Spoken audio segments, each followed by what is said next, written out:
पहले तो भगवान पकड़ते नहीं, और जब भगवान पकड़ ले फिर छोड़ते नहीं। क्यों? देखो, पैर भी टेढ़े, टांगे भी भगवान की टेढ़े, कमर भी टेढ़ी, हाथ भी टेढ़े, गर्दन भी टेढ़ी, आंखें भी टेढ़ी, जिस पर जम जाए वो फिर नहीं छूट सकता भगवान की नजरों से। इसलिए बंधुओं, गोकुल में अभी भगवान 6-7 दिन के हुए थे, और कंस ने पूतना को भेज दिया भगवान को मारने के लिए। और पूतना ने अप्सरा जैसा रूप बना करके सज धज करके नंद भवन के दरवाजे पर पहुंच गए। उस समय रुक्मणी और जशोदा को, अपना रोहिणी माता और जशोदा को लोग बधाइयां दे रहे थे कि बुढ़ापे में आपके लाला हुए हैं, तो हमें बड़ी खुशी है। लेकिन उसी समय पूतना सज धज करके जब नंद भवन के दरवाजे पर पहुंची तो सब ग्वाल ने देख करके चकित हैरान हो गई, इतनी सज धज करके कौन महिला आई थी। बंधु, यशोदा और रोहिणी माता ने कलाई पकड़ी पूतना की तो अंदर ले गई। हमारे घर में भी बुढ़ापे में पुत्रों ने जन्म लिया है, जरा गोद में उठा करके थोड़ा आशीर्वाद देती जाओ। पूतना ने मन में सोचा, इसलिए तो मैं आई थी, ऐसा आशीर्वाद दूंगी कि जिंदगी में कभी आशीर्वाद लेने की जरूरत नहीं पड़ेगी दोबारा। चली गई अंदर, और जाकर के पहले भगवान श्री कृष्ण का पालना देखा। यशोदा ने कहा कि पहले तू मेरे पुत्र को आशीर्वाद गोद में लेकर के दे दे, बाद में रोहिणी के पुत्र को गोद में बिठाना।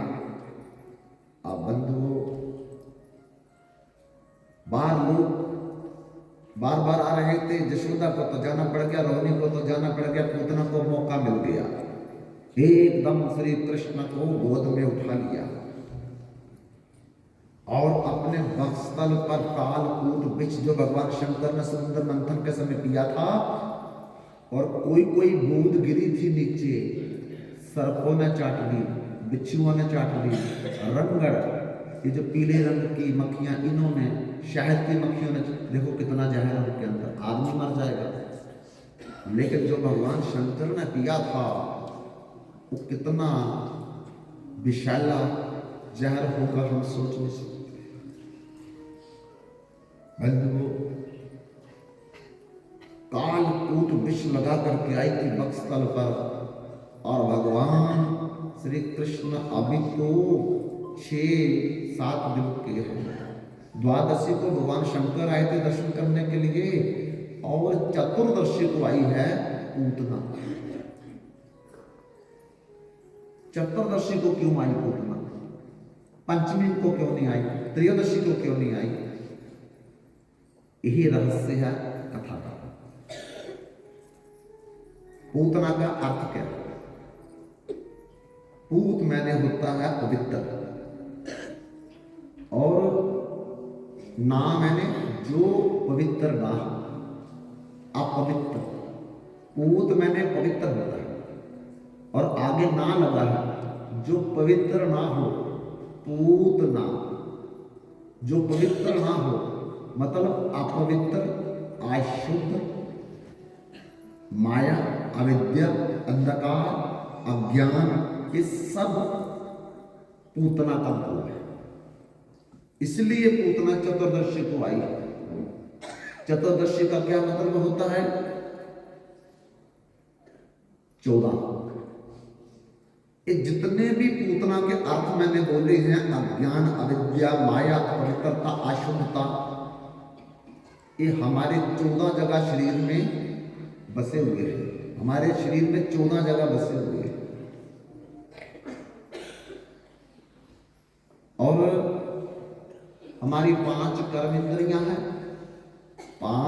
ज्ञान इंद्रियां हैं, और 4 मन, बुद्धि, चित्त, अहंकार, ये 14 हो गए।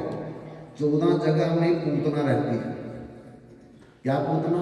माया, अपवित्रता, अज्ञान, अंधकार, अशुद्धता, अविद्या, मूर्खता, ये इन्हीं 14 जगह पे रहती है। जब तक भगवान गोद में नहीं आएंगे तब तक ये 14 अवगुण हमारे कभी नहीं खत्म हो सकते। इसलिए पूतना ने श्री कृष्ण को गोद में उठाया। जब तक श्री कृष्ण गोद में नहीं, हृदय में नहीं लगेंगे, प्रकट नहीं होंगे, तब तक ये 14 प्रकार का अनर्थ कभी नहीं खत्म होगा। गोद में ले लिया, भगवान ने आंखें बंद कर ली। क्यों? भगवान ने सोचा कि जन्म जन्म मुनि जतन कराही, अंत काल प्रभु आवत नाही। ऋषि मुनि महात्मा संत गण जन्म जन्म मेरा भजन करते हैं, तब भी उनके अंतिम समय में मेरा नाम नहीं निकलता मुझसे। इतना भजन करते हैं जन्म जन्मांतर तक, तब भी उनके मुख से मेरा नाम नहीं निकलता है। भगवान ने आंखें बंद क्यों की? कि ऋषि मुनि संत महात्मा जन अनंत जन्मों तक मेरा भजन करते करते भी तब भी आखिरी समय उनका मेरे मुख से नाम नहीं निकलता। ये पूतना ने कौन सा ऐसा तप किया, कौन सा ऐसा योग किया, कौन सा ऐसा परोपकार किया कि मरने से पहले ये मेरे को गोद में लेकर के मर रही है। अब मरेगी तो मेरे को गोद में ले लिया। ऋषि मुनिया का नाम नहीं निकलता और मेरे को साक्षात देख रही है। कौन सा इसने ऐसा तप किया होगा, योग किया होगा, साधना की होगी, जिस साधना के प्रभाव से मरने से पहले मेरे को बच्चा गोद में लेकर के खिला रही है, दूध पिलाने लगा रही है। बंधु, इसलिए भगवान ने आंखें बंद करके पूतना का पिछला जन्म देखना शुरू किया कि पिछले जन्म में कौन थी, कब इसने तप किया था, कब इसने कोई वरदान मांगा था कि मरने से पहले अब मेरे को गोद में ले लिया, इसने मेरे को देख लिया। बंधुओं, पिछले जन्म में ये पूतना जो थी, ये राजा बलि की पुत्री थी, जिसका नाम था रतनमाला। जब बलि महाराज के पास वामन भगवान गए, क्या करने? 3 पग जमीन मांगी, अपने भाई इंद्र के लिए, अपनी मां आदित्य के लिए, अपने पिता कच्छप के लिए। तो बलि महाराज ने कहा कि तुम्हारा कद भी छोटा, तुम्हारी अकल भी छोटी। अरे मैं चक्रवर्ती, स्वर्ग मेरे पास है, पृथ्वी मेरे पास है, पताल मेरे पास है, और इतने बड़े राजा के पास आकर के तुम कहते हो 3 कदम जमीन दे दो, मेरी बेइज्जती कर रहे हो, जहां मेरी प्रशंसा कर रहे हो। लोग क्या सोचेंगे कि एक ब्राह्मण आया था, उसने 3 पग जमीन मांगी राजा चक्रवर्ती सम्राट बलि महाराज से, तो मेरी बेइज्जती करवा रहे हो। अरे तुम जो कुछ मांगना चाहते हो मांग लो, खुले दिल से मांगो। लेकिन भगवान ने कहा, देने वाले का बहुत दिल हो तो लेने वाले को भी शर्म चाहिए। अगर देने वाला कह दे जो मर्जी ले लो जी, तो फिर लेने वाले को भी थोड़ी शर्म चाहिए कि मैं उतना ही लूं जितनी मेरी जरूरत है। भैया जब मुझे चाहिए 3 पग जमीन, तो मेरे को ज्यादा लेकर के क्या करती है? बलि ने कहा, जब आई हो मांगने के लिए तो कुछ और भी मांग लो, अच्छे घर में विवाह करवा दूंगा, नगर के नगर, प्रांत के प्रांत, गांव के गांव, मैं सब कुछ दे सकता हूं, हीरा जवाहरात मोती। तो भगवान ने मन मन में सोचा कि मैं सब कुछ ही इसी में मांग लिया। देखो, 3 कदम का मतलब है भगवान उसको कहते दे दो। क्या 3 दे दो? तन भी दे दो, मन भी दे दो, धन भी दे दो। बलि महाराज को दूसरे तरीके से बोल रहे हैं तन मन धन सारे मैं ले लूंगा तेरा, कुछ नहीं छोड़ूंगा, दे तो सही मेरे को। दूसरा भगवान ये भी कह रहे हैं कि आज तक तू जन्म मरण के चक्कर में पड़ा है 3 गुणों के कारण, तमोगुण रजोगुण सतोगुण। 3 कदम का मतलब तेरा तमोगुण भी ले लूंगा, रजोगुण भी ले लूंगा, सतोगुण भी ले लूंगा मैं तेरा। ये भगवान अंदर से संकेत कर रहे हैं। और तीसरा संकेत भगवान ये कर रहे हैं कि तेरे पास 3 लोक, त्रिलोकी है तेरे पास, और मैं तीनों लोक ये मैं 1-2 कदम में सारे ले लूंगा, तुम 2 तो सही मेरे को। लेकिन बंधुओं जब भगवान बार बार 3 कदम कहते हैं तो बलि महाराज की पुत्री जो रत्नमाला है वो साथ में खड़ी है और मन मन में सोचती है ऐसा अगर मेरा पुत्र होगा तो मैं उसको गोद में खिलाऊंगी। तो भगवान तो सर्वंतर्यामी है ना, भगवान का तथास्तु बेटी ऐसे ही मिलूंगा, मैं तेरी गोद में जरूर आऊंगा। जब बलि महाराज ने जमीन दे दी 3 कदम, तो भगवान ने एक ही कदम में इतना विराट रूप किया कि भूलोक, धवलोक, स्वर्लोक, महलोक, जमलोक, तपलोक, 7 लोक तक चले गए भगवान का पैर, 7 लोक तक भगवान का पैर चला गया। सारे एक कदम में सारी जमीन, दूसरे कदम में स्वर्ग इत्यादि जितने भी लोग, सारा जितना बलि के पास था वो सारा ले लिया। अब भगवान कहते हैं तीसरा कदम कहाँ रखो? तू कह रहा था कि 3 कदम, अब तो 2 भी नहीं पूरे हुए, भगवान तीसरा दो मेरे को।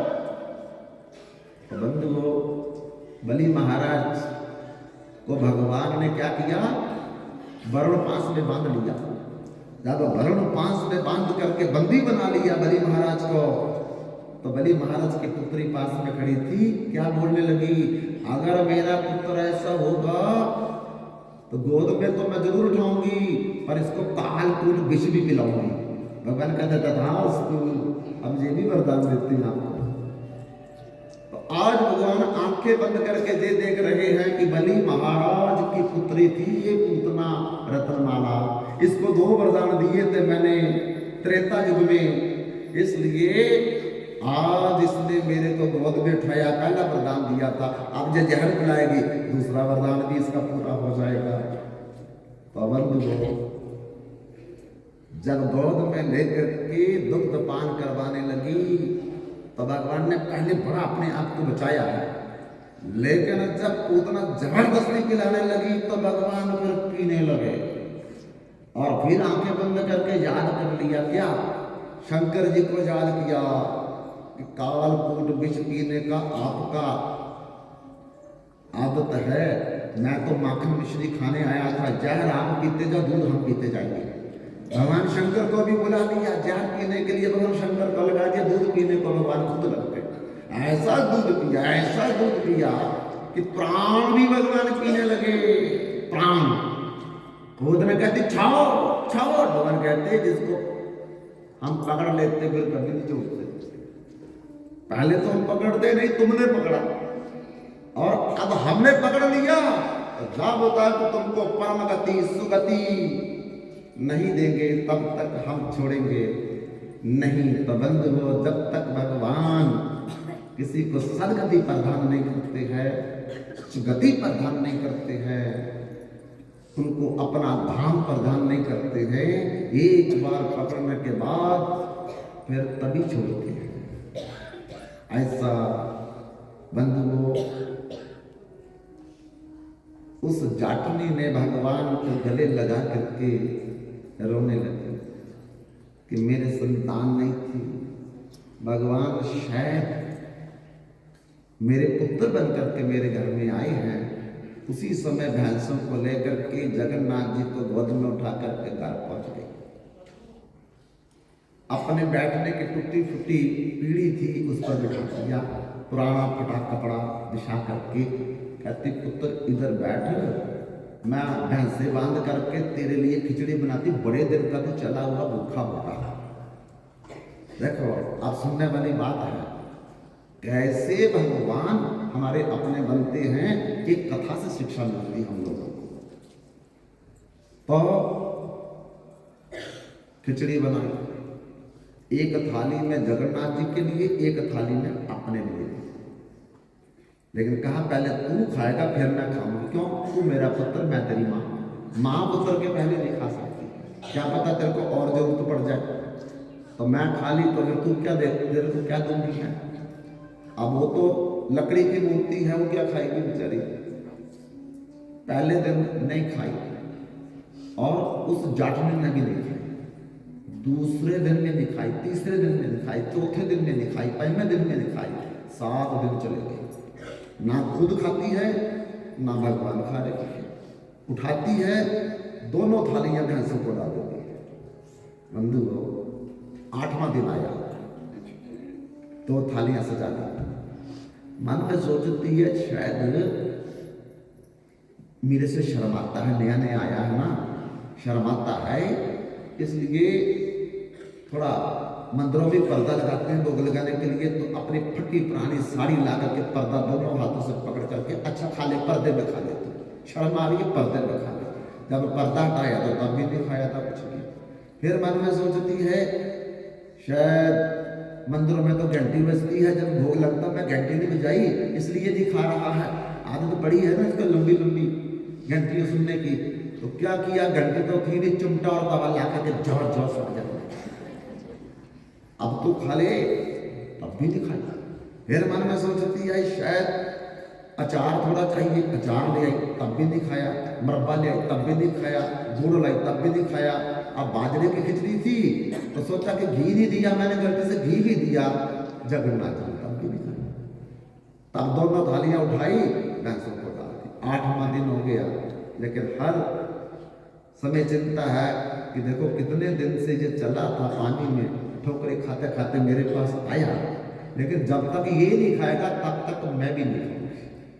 बंधुओं, यही विश्वास जब हमारा बन जाए कि किसी दिन तो थाली में देखो कि भगवान ने कहीं तोड़ा टुकड़ा या नहीं, कहीं चावल थोड़े से खाए।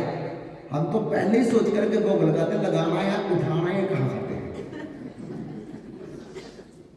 पहले ही सोच करके थाली रखते हैं, कौन से खाते हैं। बस रखना ही है तो वापस ले आना है, और पीछे से भाई आती जल्दी कर रहा, इतना टाइम रखी है थाली, पहले ही सोच रखा। तो भगवान कहते जब तुम लगाना ही नहीं चाहते, पहले ही सोच रखा कि हम नहीं खाते, तो हमको कोई मजबूरी, हमको कोई भूख थोड़ी लगी है, हम तुम्हारा खा लेंगे। इसलिए कभी भी हमने सोचा कि थाली में एक किनारे से कुछ खाया होगा या चमची कभी जूठा होगा, कुछ किया, कभी भी नहीं सोचा हमने लगाते समय भोग भगवान को। तो भगवान कहते हैं कि मेरी कोई गर्ज थोड़ी बसी हुई है कि तुम्हारा बना हुआ मैं खा लूंगा। अरे करोड़ों लक्ष्मियां मेरे लिए 56 भोग 36 व्यंजन बनाती है, मैं उनको मौका नहीं देता खाने का, तो तुम्हारा मैं बनाया हुआ मैं कैसे खा लूंगा, जब तक प्रेम नहीं, भाव नहीं। बंधुओं, वो 8वें दिन जब सो गए और मूर्ति से जगन्नाथ बालक बन गए, 5 साल के, 5 साल के बालक। मूर्ति खत्म हो गई, बालक बन गए, मूर्ति बालक में बदल गई। और मां जहां सोई थी उसकी चादर खींचने लगे रात के 2:30 बजे। क्या बोलने लगे? कार मां, कार मां, कार मां। मां बोलते थे, मां, उसने बोला मेरा पुत्र है तो मां बोल, मां ही हुई। तो मां के साथ कार लगाया। कार माने राजस्थानी भाषा में खिचड़ी बनाओ, भूख लगी है, मां भूख लगी है, कारमा कारमा कारमा, भूख लगी है, खिचड़ी बनाओ। जब उठ करके देखा उस जाटनी ने, तो देखा कि मूर्ति तो है नहीं है, तो मूर्ति हूब वो बालक बन करके खड़ा है। बोले तुम कौन? तुम्हारा पुत्र जगन्नाथ, नाम भी जगन्नाथ ही रखा उसका। बंधुओं, आधी रात को अब कर्मा नाम पड़ गया, कर्मा ने खिचड़ी बनाई। अब पुत्र को खिलाई, फिर अब कर्मा ने भी खाई। अब रोज खिचड़ी बनती है, पुत्र भी खाए माँ भी खाए, पुत्र भी खाए माँ भी खाए। ऐसे भोग भाग नहीं, प्रत्यक्ष में बैठ करके दोनों खाते हैं। बंधुओं, भैंसे चराने जाता है, भैंसों को पानी पिलाने जाता है, बाजार में किराने का सामान लेने जाता है, लोग तरह तरह की बातें करने लगे। पति है नहीं, ससुर है नहीं, सास है नहीं, पुत्र कहां से आ गया इसके पास। उसको पूछते हो, अरे तू किधर से आया है, कौन है तू? इसके तो कोई संतान नहीं थी। वो घर आकर के कहता है कि कर्मा, मेरे को गांव वाले बार बार पूछते हैं तू कहां से आया है, तेरा नाम क्या है। इनके तो कोई संतान थी नहीं। बंधु बार बार जब कहने लगे, आलोचना होने लगी, कर्मा भाई की निंदा करने लगे, बदनामी करने लगे गांव वाले। और फिर एक दिन जगन्नाथ जी ने माँ को बोला कि माँ, ये गांव छोड़ दो, पुत्र कहाँ जाएंगे, चलो मैं तुम्हें लेकर के चलूंगा जगन्नाथपुरी। अरे इतनी दूर मैं कैसे जाऊंगी पैदल? अरे मैं ले जाऊंगा, मैं पुत्र हूं ना आपका, मैं आपको ले जाऊंगा, रास्ते में मांग मांग करके खिलाऊंगा मैं आपको। बंधु को 6 महीने लग गए, लेकिन जगन्नाथ ने पुत्र की तरह आपकी माँ की सेवा रास्ते में बिस्तर डालता है, मांग करके बना करके इसी तरह चल रहा है। उड़ीसा पहुंच गए, समुद्र के किनारे पहुंच करके खुद जाकर उसकी लकड़ियां लाई, घास लाया और एक कुटिया बना ली। अब कुटिया बना करके उसी कुटिया में दोनों रहते हैं, माँ भी पुत्र भी रहते हैं। बंधुओं, माँ रोज खिचड़ी बनाती है, लेकिन खिचड़ी बनाते बनाते अब वो बूढ़ी हो गई। क्या करती है? मिट्टी का बर्तन है, ना तो उससे साफ होता है, ना चौका चूल्हा करती है, ना उसके पास कोई कड़छी है बनाने के लिए। तो जिस लकड़ी की दातुन करती थी, वो लकड़ी दातुन वाली ही कड़छी का काम करती थी, खिचड़ी को ले आती थी। जिस लकड़ी की दातुन करती थी, वो उसी दातुन वाली लकड़ी को ही कड़छी बना करके, और उसका पुत्र बड़े प्यार से खाता है, माँ भी बड़े प्यार से खाती है। धीरे धीरे वो बड़ा जगन्नाथ जी का मंदिर है ना, वो बड़े जगन्नाथ जी, सुभद्रा और बलराम जी उधर है, लेकिन जगन्नाथ जी के नासिका में वो खिचड़ी की सुगंध गई एकदम, वो उतावले हो गए और वहां से चोरी चोरी निकल करके न सुभद्रा को बताया, न बलराम जी को बताया, और किधर से सुगंध आ रही है, किधर से सुगंध आ रही है, वहीं पहुंच गए कुटिया के बाद। लेकिन सुबह 5 बजे खिचड़ी बना करके खा पी भी लेते थे, आदत थी शुरू से खाने की और बनाने की। बड़े जगन्नाथ जी जब वो खा रहे थे, छोटे जगन्नाथ जी तो बड़े जगन्नाथ जी दरवाजे पर खड़े हैं, बार बार जीभ निकालते हैं, बार बार जीभ निकालते हैं। कर्मा भाई का ध्यान गया, अरे तुम कौन? ओ बड़े मंदिर का जगन्नाथ हूँ, आपकी खिचड़ी की सुगंध जो मुझे खींच लाई है, मुझे भी मिलेगी थोड़ी खिचड़ी। अरे ये मेरा छोटा पुत्र, तू मेरा बड़ा पुत्र, आप भी बैठ के खा। अब दोनों खा रहे हैं। रोज खिचड़ी बनाती 5 बजे, और रोज 5 बजे चौरी निकल करके जगन्नाथ जी वहां पहुंच जाते हैं। दोनों भाई बैठ करके एक ही पत्तल में खिचड़ी खाया करते हैं, बाद में उनकी माँ खाती है। बंधुओं, दौड़ करके जब भोग की आरती होने वाली होती है तो पहुंच जाते हैं, लेकिन अभी तक चोरी पकड़ी नहीं गई। कब निकलते हैं, कब चले जाते हैं, किसी को नहीं पता, ना पंडा को, ना पुजारियों को, ना सुभद्रा को, ना बलराम को, किसी को नहीं पता। कब निकलते हैं, कब पहुंच जाते हैं, किसी को नहीं पता। एक दिन क्या हुआ, एक महात्मा वो कर्मा को खिचड़ी बनाते देख रहे थे। ऐसा मिट्टी का बर्तन कि 6 महीने 7 महीने तक धोया ही नहीं, काला नीचे से, और वह दातन कर रहे थे लकड़ी की, उसी को निकाला वो से तो कड़छी का काम हिलाने लगी। वो महात्मा बोलते, बुढ़िया क्या कर रही है? अब बोले, जगन्नाथ जी के लिए खिचड़ी बना रही है, तू तो नरक में चली जाएगी। अरे जिस लकड़ी से दांत साफ कर रही है, उसी से खिचड़ी बना रही है, और बिना नहाए मैले कुचैले कपड़े पहन करके चौका चूल्हा नहीं किया, बर्तन नहीं धोया, तू तो घोर नरक में जाएगी। अच्छा, बेचारी अनपढ़ थी, राजस्थान की थी, उसको पता नहीं था। कहती फिर कैसे करो, और लंबी लिस्ट बना करके दे दी, उसमें हाथ मारना है, सवेरे इतने बजे उठना ब्रह्म मुहूर्त में, फिर समुद्र में जाकर के स्नान करना, कपड़े साफ पहनने, तिलक लगाना, बंदना करनी, संदना करनी, चौका चूल्हा करना, फिर बर्तन को साफ करना, फिर जाकर के कड़छी भी एक ला करके दे दी, पतीला भी एक ला करके दे दिया, तालों को ना करके फिर भोग लगाना है। वो बेचारी अगले दिन ब्रह्म मुहूर्त में उठी, समुद्र चली गई, एक ही साड़ी थी, पहले नहा लिया, फिर सुखाने को बैठ गई झाड़ी में बेचारी सुखाने के लिए। फिर बेचारी सुखू करके वो साड़ी पहन के घर में आई, तो फिर तिलक तुलक जैसे बोला था वो बेचारी टेढ़ा मेढ़ा लगाने लगी, चौका चूल्हा साफ करने लगी, बर्तन साफ करने लगी, फिर जाकर के बनाने लगी खिचड़ी। लेकिन पहले तो 5 बजे खिचड़ी बन जाती थी। घर वाले पुत्र की तो कोई बात नहीं हो, जो चोरी आता था बड़ा वाला।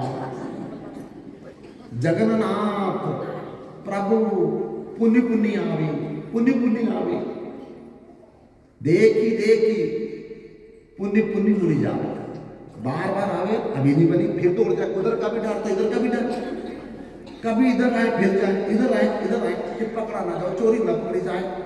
जगन्नाथ प्रभु पुण्य पुण्य आवे, पुण्य पुण्य देखी पुण्य पुण्य मुड़ी जावे। डेहर पहर जब बेला आई, तब कभी कर्मा खिचड़ी बनाई। 1.5 पहर मैंने 6 घंटे बीत गए, 5 से 6 11 बज गए।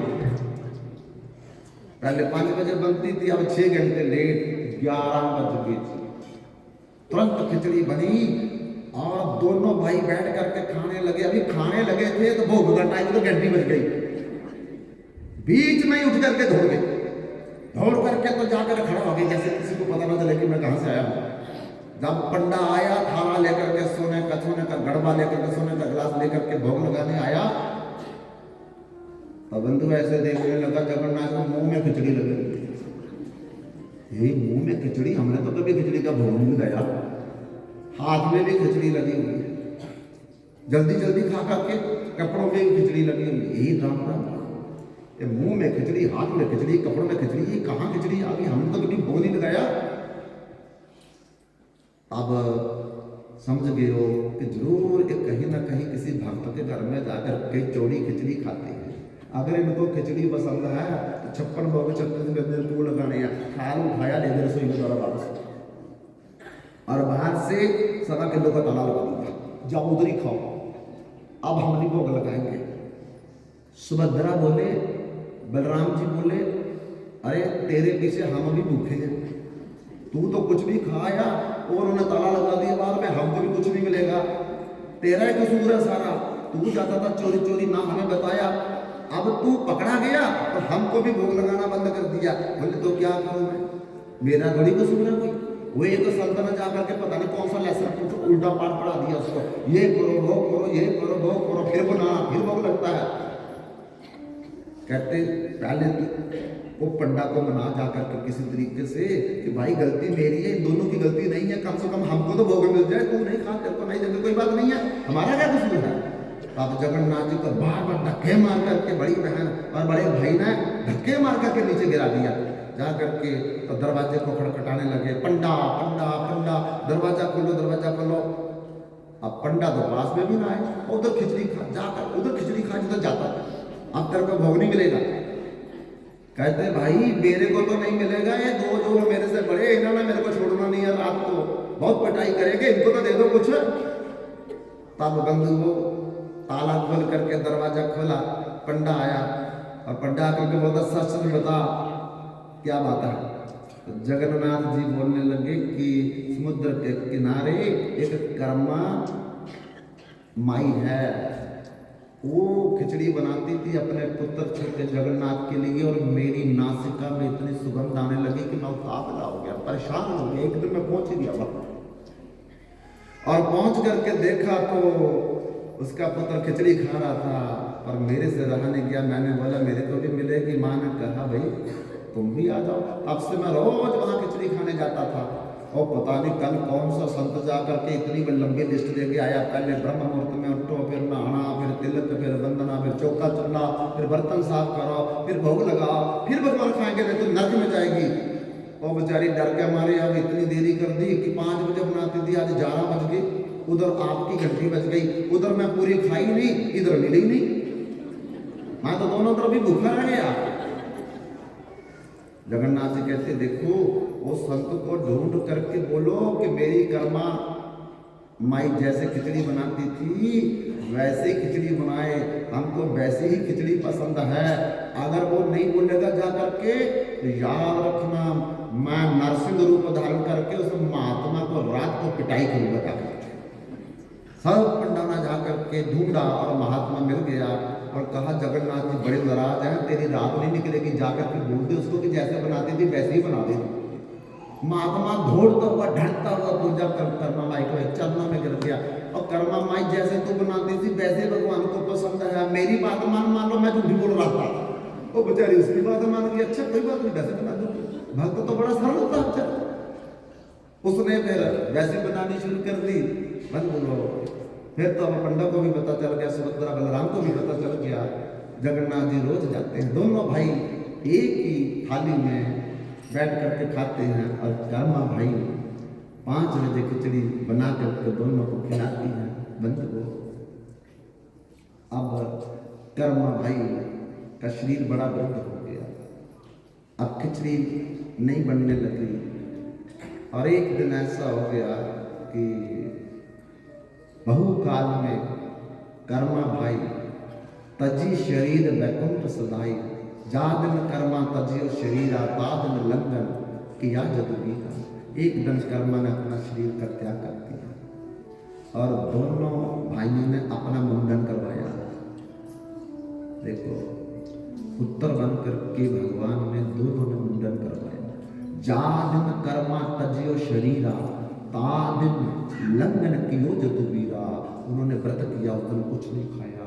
हमको भी शिक्षा दी कि जब किसी का देहांत हो उस घर में पानी भी नहीं पीना चाहिए। देखो भगवान ने व्रत रखा, हम लोग जाकर के चाय भी पी लेते हैं, पानी भी पी लेते हैं, कुछ खाने को बिस्कुट भी मिल जाते खा लेते हैं। अगले के घर में परेशानी है, वो क्या करेंगे बेचारे, दुविधा में, नाम पूछे तो बदनामी, पूछे तो बदनामी। अरे सब घर में पड़ा है, जब तक अरे कोई शुद्ध ना हो जाए तब तक कुछ भी नहीं खाना चाहिए। और हम लोग जाकर के क्या क्या खाते रहते हैं, सब घर में पड़ा है, संस्कार हुआ नहीं है और पानी भी पी रहे हैं, चाय भी पी रहे हैं, कोई बिस्कुट दे दे तो वो भी खा रहे हैं। ये कहाँ की पद्धति यार, ये तुम सनातनी हो, सनातन पद्धतियों को अडॉप्ट करना चाहिए हम लोगों को कि भगवान ने जाओ दिन कर्मा तजियो शरीरा ता दिन लंघन कियो जदुबीरा। जदुबीर मैंने जदु वंश के दोनों वीरों ने उस दिन लंघन मैंने होता उपवास व्रत किया और बंधुओं चौथा किया मां का, चौथा किया, 10वां किया, 13वां किया, फिर शुद्धि हवन करवाया, अस्थियां विसर्ज की गंगा में। उसके बाद जाकर के उन्होंने कहा कि हम शुद्ध हुए हैं। जब शुद्धि हवन होता तब शुद्ध होते हैं। 13 दिन तक वो मरी हुई जो बॉडी है उसका सूक्ष्म शरीर घर में रहता है, अपने शब्द को देवता पास में बैठा होता है, साथ में 3 जमदूत भी रहते हैं। फिर जब शव यात्रा चलती है तो वो साथ साथ चलता है, कौन आया कौन नहीं आया, कौन मजाक कर रहा है, कौन सच में रो रहा है, कौन बातें कर रहा है, कौन मोबाइल कर रहा है, सब देखता है। अपनी यात्रा को स्वयं देखता है वो साथ। फिर जाकर के जब घड़ा तोड़ा जाता है सारा देखता है। फिर लकड़ी लोग देखते, सब देखता है, वहीं खड़ा होता है, अपनी चलती हुई चिता को देखता है। लेकिन तीनों जमदूत ने पकड़ा होता है, कर कुछ नहीं सकता। बीच बीच में जमदूतों से माफी मांग करके कभी अपनी पत्नी के पास जाता है, अरे क्यों रो रही है, बच्चों को गले लगाता है, लेकिन हाथ ही निकल जाता है क्योंकि सूक्ष्म शरीर रह गया। जब ये शरीर है तभी कुछ कर सकते हैं, जब ये चला गया फिर ना किसी को दिखेंगे ना कुछ कर सकते हैं, फिर पराधीन हो जाएंगे। बंधु 13 दिन तक उसको इसी घर में रखा जाता है। क्यों रखा जाता है? जिंदगी में जो तू करना था वो तो कर लिया, अब फिर भी भगवान की तरफ से तुमको 13 दिन बोनस में दिए जा रहे हैं। अगर अभी भी 13 दिन तक किसी ने गीता पाठ कर लिया, रामायण पाठ कर लिया, भागवत पाठ कर लिया, गरुड़ पाठ कर लिया, वो भी तेरे खाते में लिखा जाएगा। ये 13 दिन। लेकिन हम क्या करते हैं, चौथे पे उठा, पिताजी घर में बैठे हैं, बच्चे दुकान पे बैठे हैं, पिताजी घर में बैठे हैं, माता घर में बैठी है। बंधुओं 13 दिन तक उसका आसन, कुर्सी, सोफा अलग लगाना चाहिए, क्योंकि हर दिन आकर वो बैठता है। लेकिन हमको पता ही नहीं, क्यों दिखता नहीं है। जिसके दिव्य नेत्र है वो सब कुछ दिखता है। इसलिए 13 दिन तक उन दोनों भाइयों ने पूर्ण क्रिया करने के बाद फिर बड़े भाई ने छोटे भाई से कहा कि भाई अब मां चली गई है, तू अकेला क्या करेगा कुटिया में, अब तू मेरे साथ चल। अपने साथ ले जा करके बड़े मंदिर में अपने में भी अंतर्दित कर लिया, अपने में भी समा लिया। मूर्ति तो एक ही रही, लेकिन छोटा जगन्नाथ भी उसी मूर्ति में ही समा करके बंधु हमेशा हमेशा के लिए दोनों जगन्नाथपुरी मंदिर में जा करके रहने लगे। उस दिन के बाद जगन्नाथ प्रभु पंडों से कहे, जगन्नाथ प्रभु पंडों से कहे, मुझको पड़ गई वाणी, मेरे को आदत पड़ गई है क्या, नित्य कर्मा के नाम की खिचड़ी दियो मुझे आनी। जब तक तुम कर्मा के नाम की 5 बजे मुझे खिचड़ी नहीं भोग लगाओगे, तब तक तुम्हारा मैं राजभोग स्वीकार नहीं करूंगा। क्योंकि मेरी माँ मुझे 5 बजे खिलाती थी, मेरे को आदत पड़ गई है। अब 5 बजे पहले कर्मा के नाम की खिचड़ी मेरे को भोग लगाओ, उसके बाद फिर मैं तुम्हारा भोग स्वीकार करूंगा। तब से आज तक जब कर्मा चली गई आज तक, पहले जगन्नाथ मंदिर में 5 बजे कर्मा के नाम की खिचड़ी का भोग लगता है, बाद में जाकर के राजभोग बाल भोग ये अलग होते हैं।